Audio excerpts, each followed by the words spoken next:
Assalamualaikum warahmatullahi wabarakatuh.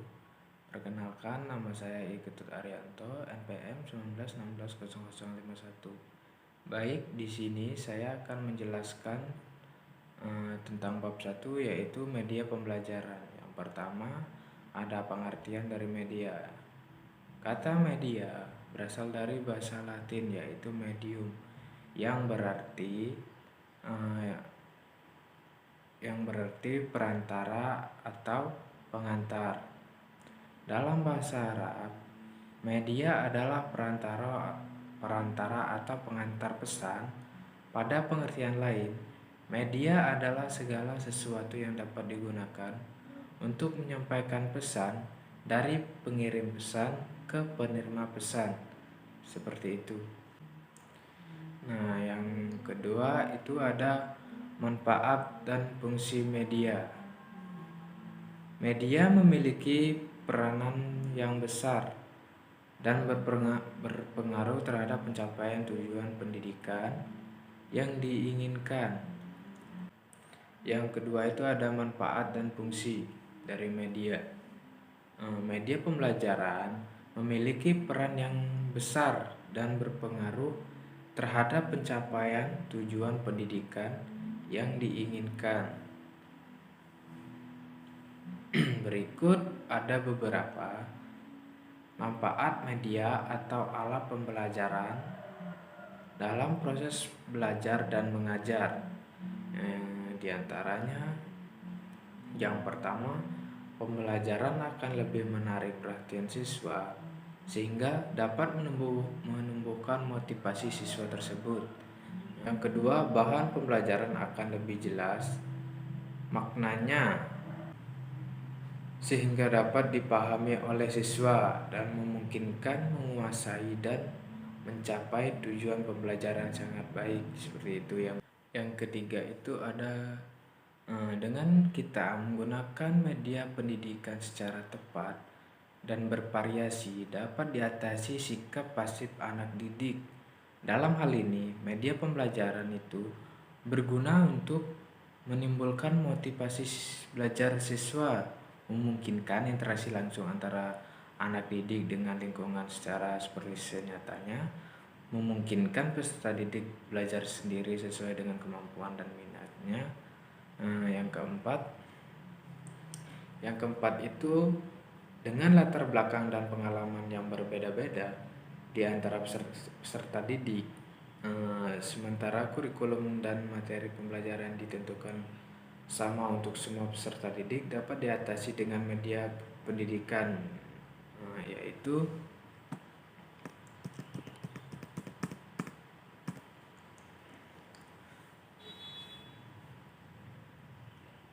yang keempat ini dengan latar belakang dan pengalaman yang berbeda-beda. Peserta didik, sementara kurikulum dan materi pembelajaran ditentukan sama untuk peserta didik, dapat diatasi dengan media pendidikan, yaitu memberikan perangsang yang sama, mempersamakan pengalaman, menimbulkan persepsi yang sama. Yang kelima, memperjelas perjanjian pesan supaya tidak terlalu verbalitas atau dalam bentuk kata tertulis atau hanya kata lisan, seperti itu. Yang keenam itu ada mengatasi keterbatasan ruang. Maksudnya waktu dan daya idera, misalnya objek yang terlalu besar bisa digantikan dengan realita gambar, film bingkai atau film model, seperti itu. Objek yang kecil dibantu dengan proyektor, misalnya kita menjelaskan tentang tumbuh-tumbuhan, kita bisa memakai alat bantu seperti proyektor, mikro, atau film bingkai, seperti itu. Yang selanjutnya itu ada secara garis besar fungsi media itu. Ada beberapa fungsi. Yang pertama itu menghindari terjadinya verbalisme. Yang kedua itu membangkitkan minat atau motivasi siswa. Yang ketiga itu ada menarik perhatian mahasiswa. Yang keempat itu mengatasi keterbatasan ruang, waktu, dan ukuran. Yang kelima ada mengaktifkan mahasiswa dalam kegiatan belajar. Yang terakhir, yang keenam, mengefektifkan pemberian rangsangan untuk belajar. Media yang dirancang dengan baik dalam batas-batas tertentu dapat merangsang timbulnya semacam-macam dialog internal. Media yang dirancang dengan baik dalam batas-batas tertentu dapat merangsang timbulnya semacam dialog internal dalam diri siswa. Dengan perkataan lain, terjadi komunikasi antara siswa dengan media atau tidak langsung antara siswa dengan sumber pesan atau guru. Seperti itu.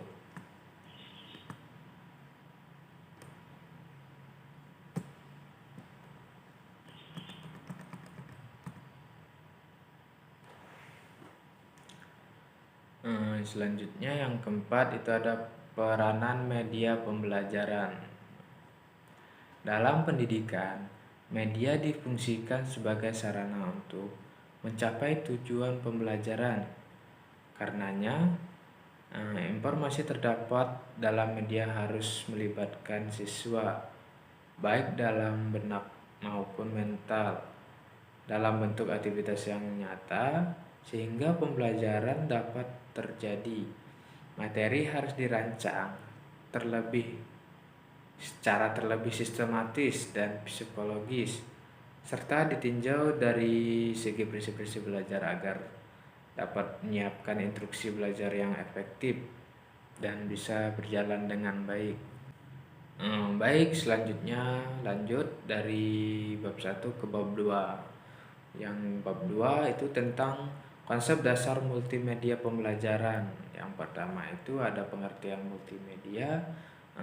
Multimedia telah tumbuh dan berkembang dengan sangat pesat seiring dengan kemajuan teknologi komunikasi dan informasi yang berbasis pada komputer, seperti itu. Pergeseran paradigma pendidikan karena masuknya pandangan krotisme telah mengubah era mengajar menjadi era belajar. Pada era belajar, menekankan pembelajaran adalah bagaimana pembelajaran bisa belajar sesuai dengan caranya sendiri, sehingga menjadi penciptaan lingkungan belajar yang adaptif dan self-regulated, seperti itu. Selanjutnya yang B yaitu prinsip multimedia. Multimedia pembelajaran itu adalah kombinasi teks, gambar, grafik, suara, video, animasi, simulasi secara terpadu, dan sinergis. Dengan bantuan aplikasi komputer, pencapaian tujuan pembelajaran dalam multimedia pembelajaran menggunakan dapat mengontrol dan berinteraksi secara dinamis. Multimedia pembelajaran ini bersifat interaktif dan selanjutnya disebut dengan multimedia pembelajaran interaktif atau MPI. Baik, ini adalah ada beberapa aspek yang harus ada dalam multimedia pembelajaran, antara lain sebagai berikut. Yang pertama itu ada umpan balik, yang kedua itu ada percabangan, yang ketiga ada penilaian, yang keempat itu ada kemajuan, dan yang kelima itu ada petunjuk, dan yang terakhir itu ada tampilan. Baik, lanjut di bab 3 yaitu tentang cara pengembangan multimedia. Yaitu ada multimedia pra-authoring, perakitan elemen media. Pada tahap pra-authoring, yang pertama adalah acquire media, yaitu proses dalam memperoleh atau memutuskan elemen-elemen multimedia apa saja yang akan diperlukan. Hal ini mencakup semua jenis bahan baku seperti kertas, dokumen untuk foto atau klip video. Ketika semua bahan telah terkumpul dan diperoleh, bahan analog kemudian harus dikonversi menjadi bentuk digital sehingga dapat lebih dimodifikasi dan tingkat melalui perangkat lunak yang disebut proses digitalis media. Misalnya foto dan teks yang ada di kertas dapat di scanning atau dipindai. Selanjutnya ada multimedia authoring, Macromedia Director. Authoring adalah tahap di mana semua elemen media yang telah dibuat atau dimodifikasi diimpor dan disimpan secara digital di PC dengan menggunakan software Macromedia Director berelemen multimedia itu lalu akan digabungkan bersama menjadi satu aplikasi akhir dan diintegrasikan ke dalam satu bentuk presentasi yang akan digunakan tujuan penyampaian informasi khususnya dalam hal media pembelajaran. Selanjutnya ada tahapan dan prosedur pengembangan. Pengembangan suatu software tergantung kepada tujuan, keperluan, dan berbagai faktor lain yang berkaitan erat dengan pembuatan software. Pengembangan software memerlukan pengelolaan yang sistematis dan melalui langkah-langkah yang sistematis sehingga terbentuk satu sistem yang kompleks. Pengembangan software meliputi 5 kegiatan: penggunaan atau UC, pengamatan atau observation, analisis atau analisis, reka bentuk atau desain, dan implementasi atau implementation.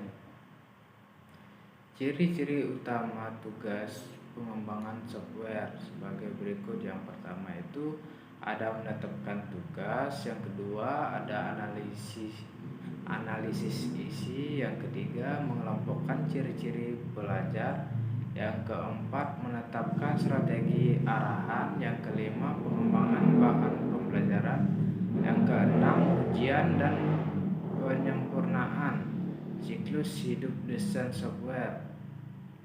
Pola meliputi yaitu ada analisis syarat dan penetapan sistem, desain sistem, penerapan dan ujian untuk software, tujuan sistem, operasi dan penyelenggaraannya.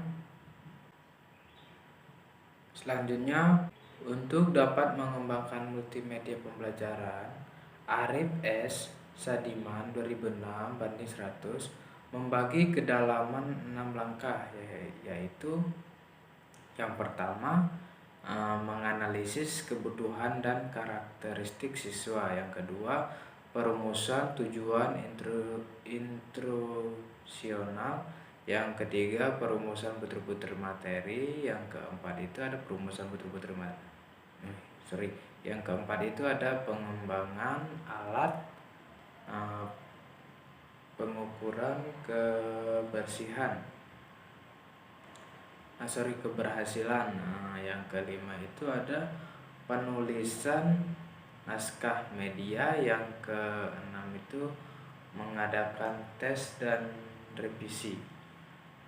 Selanjutnya model pengembangan multimedia pembelajaran interaktif.